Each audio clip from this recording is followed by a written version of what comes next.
They tried to auction a 10-year-old girl for helping an Apache until 100 warriors invaded the town.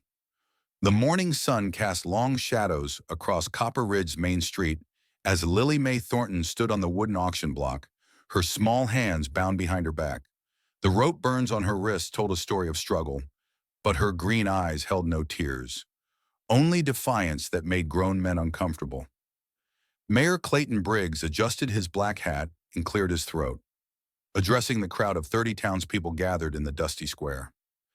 "Ladies and gentlemen, this child has committed an act of treason against our community," Briggs announced, his voice carrying across the silent street. "Yesterday morning, she was caught giving water and medical aid to a wounded Apache savage. This kind of sympathy threatens everything we've built here." The crowd murmured their agreement. Mrs. Henderson clutched her shawl tighter, while blacksmith Tom Riley spat into the dirt. These people had lost friends to Apache raids. Their fear ran deeper than their compassion, but Lily Mae remembered what they refused to see: the young Apache warrior she'd helped wasn't a monster. He was barely 16, bleeding from a gunshot wound, crawling toward the creek behind her family's cabin. When she found him collapsed by the water's edge, she saw pain, not savagery. She brought him bandages torn from her own dress and helped him drink before he disappeared into the wilderness. "The bidding starts at $50. Briggs called out, "Winner gets 5 years of labor from this girl, time enough to teach her proper Christian values." Lily's stomach twisted. Her parents had been murdered by bandits 3 months ago, leaving her alone in this world. The townspeople claimed they were protecting her by taking her in, but their protection felt more like punishment. She'd become a burden. They wanted to profit from ranch owner Marcus Webb. Raised his hand. $50, he growled. Webb was known for working his hired hands to exhaustion. His ranch was where hope went to die. 60, called out Mrs. Blackwood, who ran the laundry. She needed small hands to fit into tight spaces, to clean what others couldn't reach. As the bidding continued, Lily noticed something the adults missed: a thin trail of smoke rising from the hills to the east, too straight and controlled to be accidental. It looked like a signal. Her heart began to race, but not from fear. The Apache warrior she'd helped had seen her face. He knew her kindness. 80 to Marcus Webb, Briggs announced, raising his gavel. Going once, going twice. But what none of them realized was that help was already on its way. The gavel never fell. A rifle shot cracked across the morning air, splintering the wooden beam above Briggs's head. The crowd scattered like startled birds, women screaming and men reaching for weapons that weren't there. In the chaos, all eyes turned toward the church steeple, where a lone figure stood silhouetted against the sky. "Nobody moves until I say so," called out a voice from above. It belonged to Sheriff Daniel Cross, but his tone carried none of his usual authority. Instead, it trembled with something closer to terror. Briggs squinted upward, shading his eyes. "Cross, what in blazes are you doing? Get down here and restore order." But Sheriff Cross wasn't looking at the crowd. Below, his eyes were fixed on the eastern hills, where the morning light revealed what the townspeople couldn't yet see. Dark shapes moved between the trees, dozens of them growing larger by the minute. Mayor Cross called down, his voice carrying across the silent square. "We got bigger problems than one little girl." Lily Mae felt the ropes around her wrists loosen slightly in the confusion. Whoever had tied them hadn't done a proper job. She worked her small hands carefully, testing the bonds while keeping perfectly still. The smoke signal she'd spotted earlier now made perfect sense. The Apache warrior she'd helped hadn't just escaped. He'd gone home and told his story. Marcus Webb stepped forward, his face red with anger. "I paid good money for that girl, and I intend to take her home." "Sheriff, you get down here and finish this auction properly," Sir Cross replied, never taking his eyes off the hills. "I strongly suggest you reconsider your priorities." That's when the townspeople finally saw them. A line of Apache warriors emerged from the tree, mounted on painted horses, their war paint visible even at this distance. They moved with the fluid grace of men who'd been born to fight, spreading across the hillside like a dark wave. Mrs. Henderson let out a strangled cry. "Dear God, how many are there?" Sheriff Cross's voice carried the weight of a man who knew he was about to die. "I count near 100. The crowd began to panic in earnest. Now people ran toward their homes, toward the general store, anywhere that offered the illusion of protection. But Lily May remained on the auction block, working at her bonds, watching the approaching warriors with a mixture of hope and terror.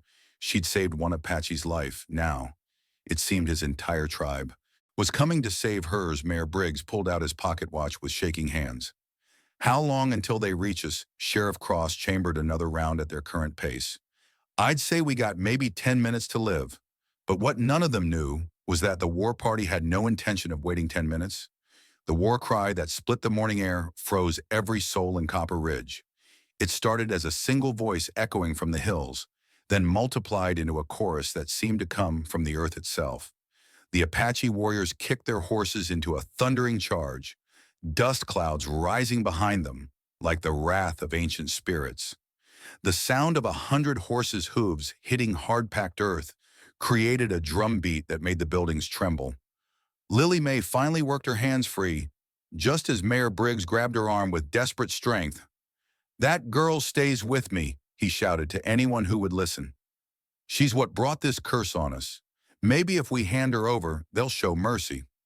But Sheriff Cross had already climbed down from the steeple, his face pale as winter snow. "Briggs, you fool, there ain't going to be any negotiating. Look at their war paint. That's not a rescue party, that's a war band." The approaching warriors split into three groups as they neared the town's edge. Some veered toward the main street. Others flanked around the buildings, while a third group headed straight for the auction block where Lily stood. Their strategy was flawless, cutting off every escape route. With military precision, Marcus Webb pulled out a rusty pistol with 2 shots left in the cylinder. "I ain't dying for some Apache-loving brat," he snarled, backing toward the saloon doors. "Let him have her." But Mrs. Henderson, despite her earlier fear, stepped protectively in front of Lily May. "That child is innocent. Whatever comes, we don't sacrifice children." The first wave of warriors reached the town's main street, their horses skidding to dramatic stops that sent dust clouds swirling. The lead rider wore eagle feathers in his black hair and carried a lance decorated with scalps. Trophies from previous battles, his eyes scanned the crowd until they found exactly what he was looking for. Lily May, the warrior, pointed directly at her and called out something in Apache. His voice carried the authority of someone accustomed to being obeyed without question. 2 younger braves immediately dismounted and began walking toward the auction block, their movements deliberate and threatening. "What's he saying?"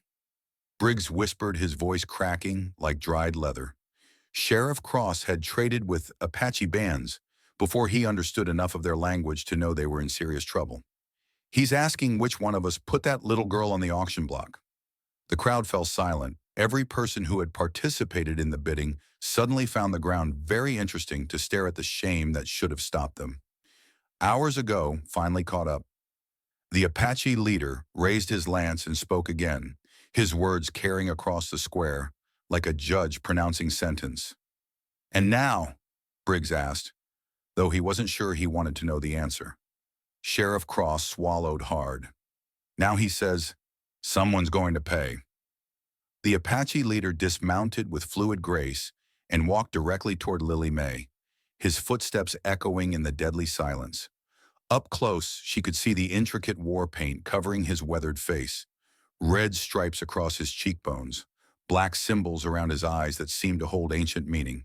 He wasn't the young warrior she'd helped, but something in his expression suggested he knew exactly who she was.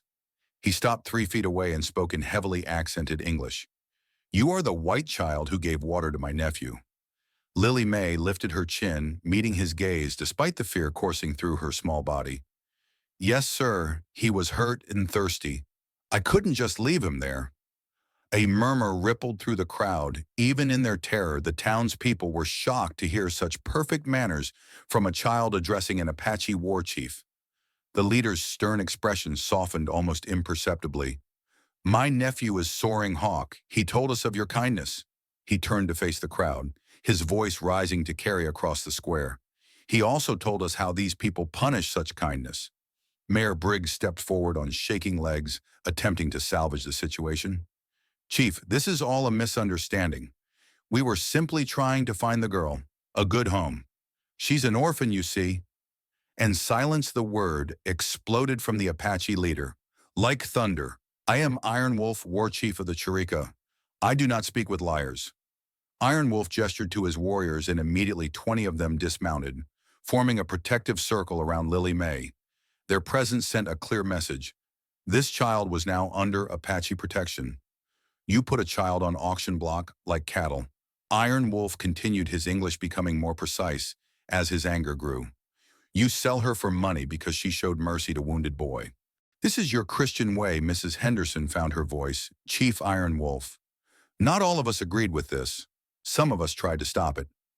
Iron Wolf's dark eyes studied the woman's face, searching for deception. After a long moment, he nodded slightly.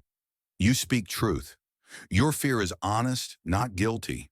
But when his gaze fell on Marcus Webb, who was still clutching his pistol, the temperature seemed to drop 10 degrees. You cowboy with gun, you bit on child. Webb's hand trembled as he pointed the weapon toward Iron Wolf. Stay back, savage. I got 2 bullets here, and one of them's got your name on it. The Apache warriors tensed hands, moving to their weapons, but Iron Wolf raised his hand for patience. 2 bullets, he said with dark amusement. I have 100 warriors. You have interesting mathematics. If you were Iron Wolf, what would you do? Show mercy to those who tried to buy and sell an innocent child, or make them face the same terror they inflicted on a 10-year-old girl? Tell me in the comments. I need to know which side you choose. Because what Iron Wolf decided next would determine whether Copper Ridge would see another sunset. The Warchief's eyes never left Webb's face as he spoke his next words with the finality of a death sentence. You will experience what this child experienced. Iron Wolf declared, his voice carrying the weight of absolute authority. Strip him of his clothes, put him on auction block. The Apache warriors moved with lightning speed, disarming Webb. Before he could fire a single shot, his rusty pistol clattered uselessly to the ground. As strong hands seized his arms, within seconds they had torn away his shirt and boots, leaving him standing in the dusty street, wearing only his torn underwear. No, please, Webb begged, all his earlier bravado evaporating like morning dew. I got a family. I got children of my own. Iron Wolf's expression remained stone-cold. Child on block had no family. You bid on her anyway. 2 warriors lifted the struggling rancher and placed him on the same wooden platform where Lily May had stood minutes before. The reversal was so complete, so perfectly, just that several townspeople found themselves nodding in approval. Despite their fear, now Iron Wolf announced to the crowd, "We auction this man who will bid?" Mayor Briggs stepped forward desperately. "Chief, surely we can resolve this without $50, Iron." Wolf called out in perfect mimicry of Briggs's earlier tone. "Winner gets 5 years' labor from this man. Time enough to teach him proper Apache values." A younger warrior raised his hand with a grin. $50, he said in broken English, clearly enjoying the game. 60, called another, and soon several Apache warriors were bidding enthusiastically, treating Webb exactly as the townspeople had treated Lily. May Webb's face turned bright red with humiliation and terror. "This ain't right. This ain't civilized." Iron Wolf turned to face him directly. "Was it civilized when you bid on 10-year-old child?"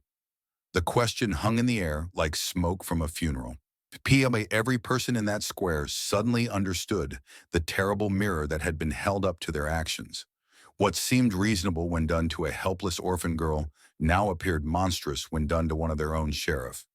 Cross cleared his throat carefully. "Chief Iron Wolf, what would it take for you to show mercy to let us make this right?" Iron Wolf considered the question while his warriors continued their mock bidding, driving Webb's price higher with each call. "You want mercy?" he asked. "Tell me, Sheriff, did any of you show mercy to child when she begged not to be sold?" The silence that followed was answer enough. $80 to young bear. Iron Wolf announced, mimicking Briggs's earlier words, going once and going twice. But just as Iron Wolf raised his hand to seal Webb's fate, a small voice cut through the tension like a knife through leather. "Please don't." Lily May stepped forward, her small frame somehow commanding the attention of 100 armed warriors. Every eye in the square turned to her as she walked toward the auction block, where Webb cowered in humiliation. "Chief Iron Wolf," she said, with the careful politeness her mother had taught her, "Mr. Webb was wrong to bid on me, but if you auction him off like they tried to do to me, then you're doing the same wrong thing." Iron Wolf studied the child's face with newfound respect. You speak wisdom beyond your years, little one. But justice demands payment. Yes, sir, Lily agreed.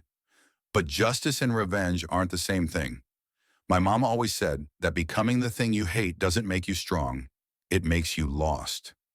The words hit Iron Wolf like physical blows he had seen too much. War, too much death, too many of his people sold into slavery or driven from their lands.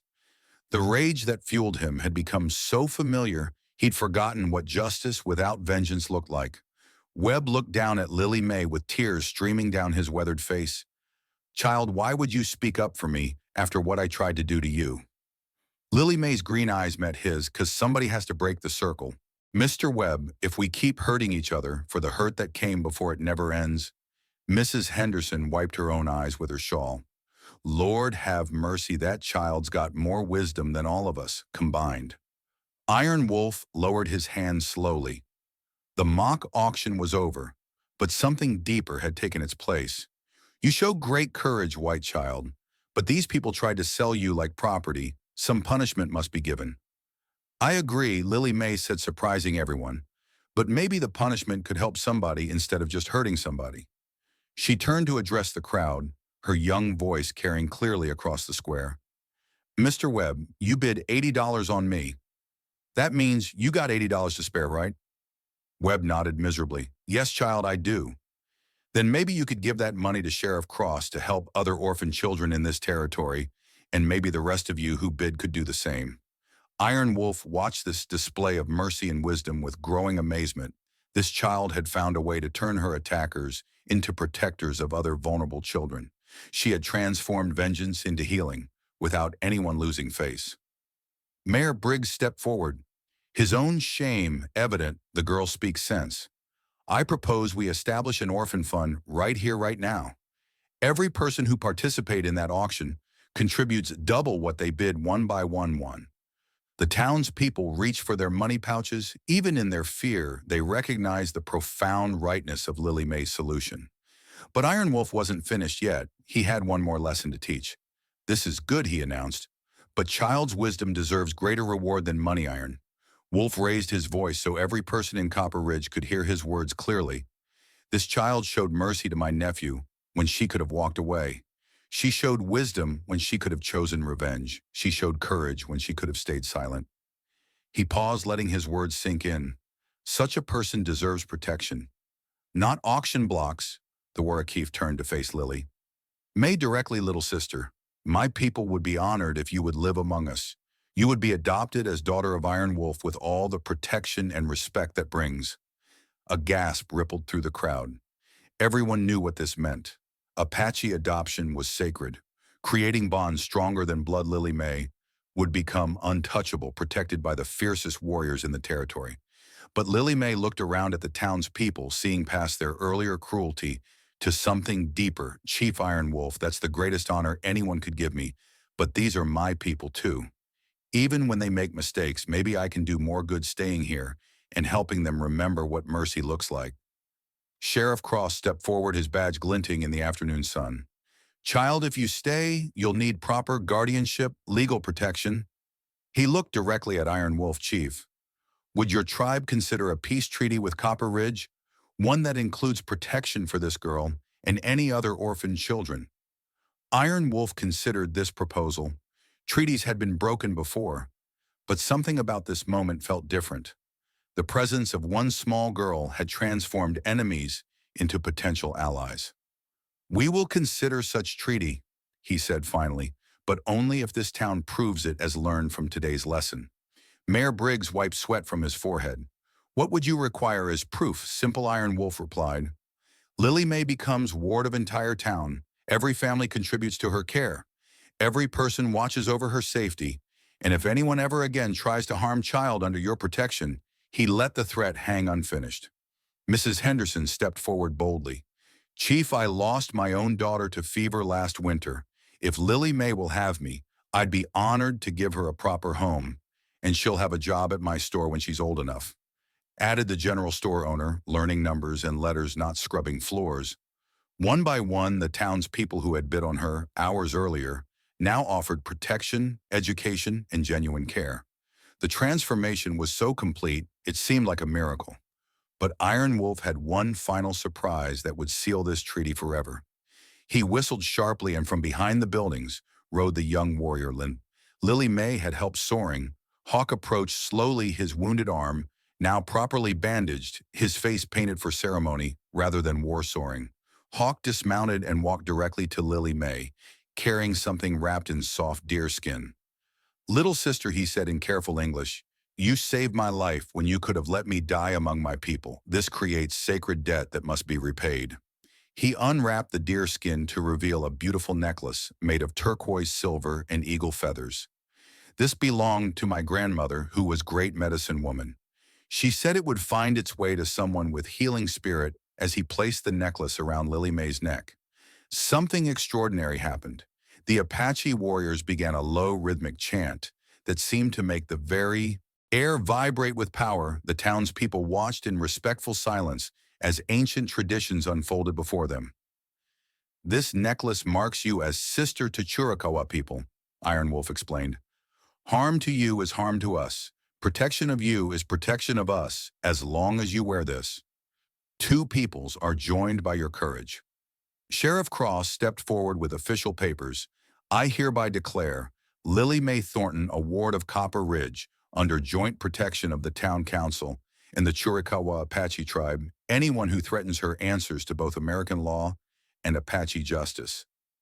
Marcus Webb, still standing shamefully on the auction block in his underwear, called out, "Chief, what about me? Can I come down now?" Iron Wolf looked at him with amusement. "Did you learn lesson?"